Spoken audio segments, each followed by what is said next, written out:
Faraky ambin'ny folon'ny volana Martsa, taona 2024. Evanjely Masina nosoratan'i Masina Matio, Lalàna tao amin'ny toko 5:7 hatramin'ny 7:7.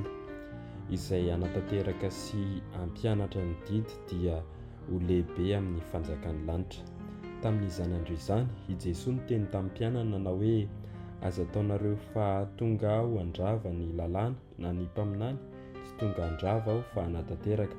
Fa lazaiko aminareo marina tokoa fa mandra-pahalevon'ny lanitra sy ny tany dia tsy hisy ho foana akory ny lalàna na dia iray na tendron-tsoratra iray akory aza, mandra-pahatanterak'izy rehetra koa amin'izany, izay andikany anankiray amin'ireo didy madinika indrindra ka hampianatra ny olona toy izany dia ho kely indrindra amin'ny fanjakan'ny lanitra, fa izay hanatanteraka sy hampianatra ireo kosa dia ho lehibe amin'ny fanjakan'ny lanitra.